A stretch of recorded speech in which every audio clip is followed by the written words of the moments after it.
Bom dia! Manhã de 30 de junho para mais uma dificuldade bíblica.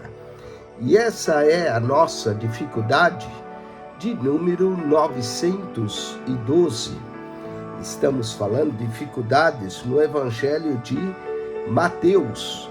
Mateus, capítulo 8, verso 20, lemos: E disse Jesus: As raposas têm covis, e as aves do céu ninhos, mas o Filho do Homem não tem onde reclinar a cabeça. Mas o Filho do Homem não tem onde reclinar a cabeça. Por que Jesus sempre falou de si mesmo como Filho do Homem? Vamos à solução dessa dificuldade. Mateus 8:20 registra a primeira ocorrência do título Filho do Homem, que o próprio Senhor aplicou a si mesmo. As raposas têm seus covis e as aves do céu ninhos, mas o Filho do Homem não tem onde reclinar a cabeça.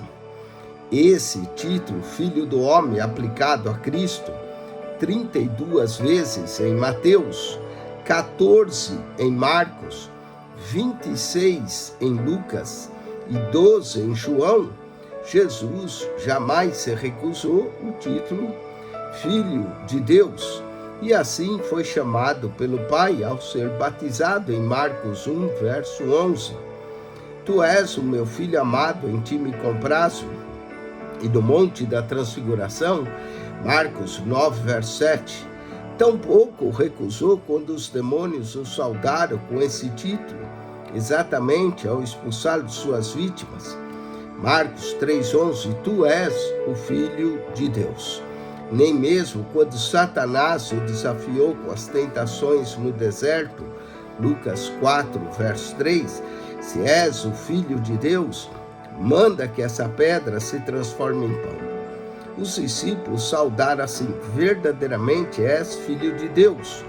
Depois de Jesus haver aquietado miraculosamente a tempestade, e Pedro adiantou-se com a sua assertiva, quando o Senhor a si mesmo intitulou-se o Filho do Homem. Mateus 16:13, falando que lhe ensinara o Espírito Santo: Tu és o Cristo, o Filho do Deus vivo. Mateus 16:16.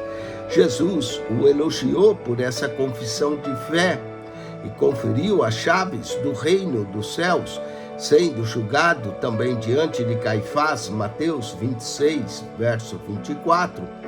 Cristo afirmou seu título divino quando o sumo sacerdote o desafiou: Eu te conjuro pelo Deus vivo que nos diga se tu és o Cristo, Filho de Deus. Ele respondeu: Tu dissestes. Entretanto, eu vos declaro que desde agora vereis o Filho do Homem assentado à direita do Todo-Poderoso e vindo sobre as nuvens do céu.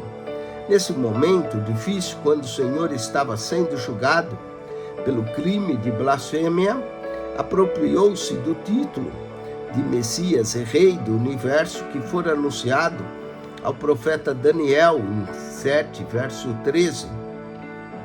Daniel 7, 13 e 14 diz: Eu estava olhando nas minhas visões da noite, e eis que vinha como as nuvens do céu um como Filho do Homem, e dirigiu-se ao ancião de dias, e lhe fizeram chegar até ele, e foi-lhe dado domínio e glória e o reino, para que os povos e nações e homens de todas as línguas o servissem. Foi com esse personagem celestial que Jesus se identificou naquele momento dramático de crise, ao anunciar que haveria um julgamento futuro, um dia no qual Caifás e sua corte seriam condenados diante do tribunal da justiça divina. Nesse será pronunciada a sentença contra os ímpios, que serão atirados à perdição eterna. Isso suscita a questão sobre o que o título Filho do Homem, Bar-Nas, em aramaico, de Daniel, capítulo 7, significa: porque foi o Messias representado como um ser humano glorificado, em vez de um ser divino. O Rei da Glória, encontramos a resposta na necessidade da encarnação do Verbo, o qual era indispensável para a redenção do homem. A raça humana decaída, culpada de Adão, não poderia ter os pecados expiados, senão por aquele que levou sobre si todas as nossas transgressões e representou a humanidade por um ser, um verdadeiro Filho do Homem, que deu sua vida por amor aos seres humanos. A palavra para redentor no Antigo Testamento é Goel, que implica redentor do parente. Portanto, Jesus precisava relacionar-se pelo sangue com a pessoa cuja causa assumiu a necessidade, supriu, fosse essa qual fosse, comprá-lo de volta da escravidão e resgatá-lo, Levítico 25:48, redimi-lo como propriedade que lhe fora tomada em hipoteca vencida e não paga, Levítico 25:25, cuidar de sua viúva sem filhos, Ruth capítulo 3, verso 3, ou vingar seu sangue sobre o assassinato, Números 35:19. Deus se revelou a Israel como Goel do seu povo em aliança, Êxodo 6:6, Êxodo 15:13, Isaías 43:1, Salmo 19:14-15, na Bíblia hebraica.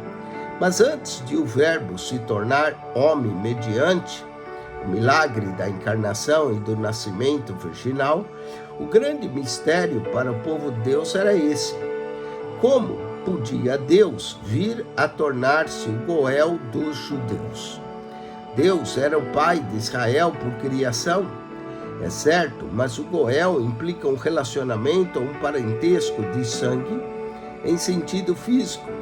Assim foi que o Verbo tornou-se um de nós, a fim de poder redimir-nos da culpa e da penalidade de nosso pecado. E o Verbo se fez carne e habitou entre nós, cheio de graça e de verdade, e vimos a sua glória como a glória do unigênito do Pai. João capítulo 1, verso 14. O Senhor, como Deus, não poderia perdoar os pecados a menos que lhe fossem pagos. De outra forma, ele teria sido indulgente para conosco, cúmplice, nós coparticipantes de nossa violação de suas santas leis.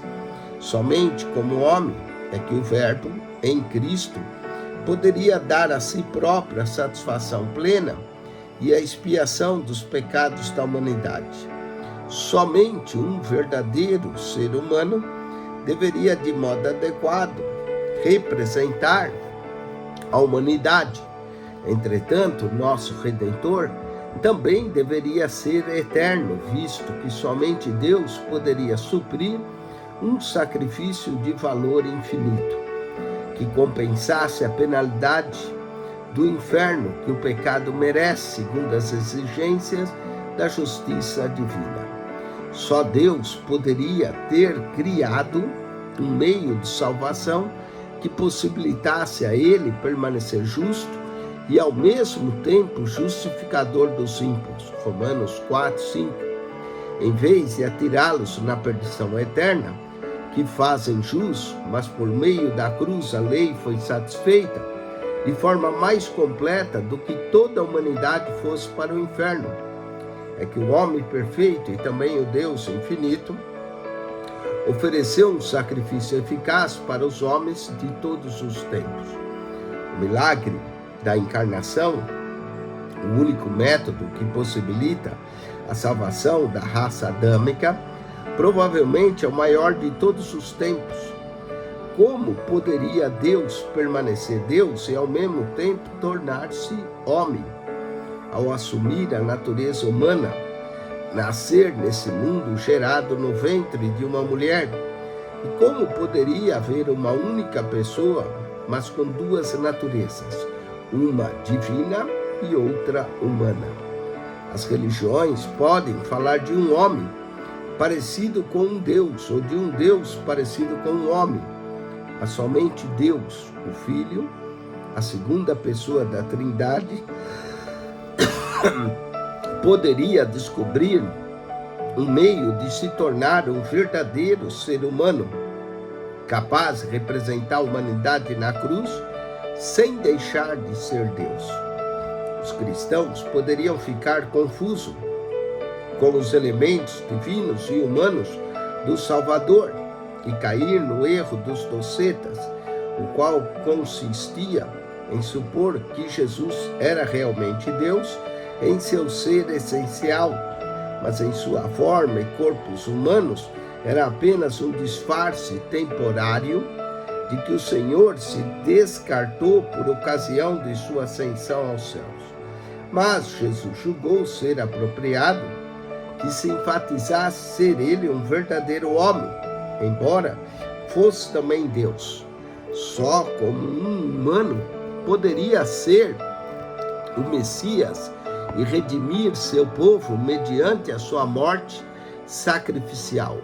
Foi só como homem que viveu completamente sem pecado que o Senhor poderia sentar-se no trono branco para julgar os pecados dos homens, quando do julgamento final, como que obedeceu com perfeição a lei de Deus e jamais cedeu à tentação. Cristo tem a plena condição de condenar os que transgridem a lei moral e, além disso, rejeitam a expiação do seu sangue e o senhorio de suas autoridades em suas vidas. A necessidade de enfatizar o fato de Jesus ter sido genuinamente humano foi, portanto, o fator preponderante que levou a falar de si mesmo o próprio coerente como Filho do Homem. No entanto, a principal razão foi, sem dúvida, sua identificação com o sublime ser de Daniel 7,13, predestinado a voltar nas nuvens em glória, sentado à mão direita de Deus, investido do domínio absoluto sobre toda a terra, depois de haver exercido sua justiça sobre todos quanto nessa vida recusaram a misericórdia divina. Porém, o título Filho do Homem não é apenas uma referência à humanidade de Jesus, mas muito mais que isso aponta para o Filho do Homem a quem foi dado o domínio, de acordo com Daniel 7, 13 e 14. Bom, espero que você tenha entendido essa expressão Filho do Homem e que, se você ainda não assinou o nosso canal, subscreva. PR Eugênio Piacentini, o canal da Bíblia. PR Eugênio Piacentini, o canal da Bíblia. Subscreva, coloque o sinal do joinha, faça um comentário, não é? Tudo isso ajuda o algoritmo a entender que o nosso material é significante. PR Eugênio Piacentini, o canal da Bíblia.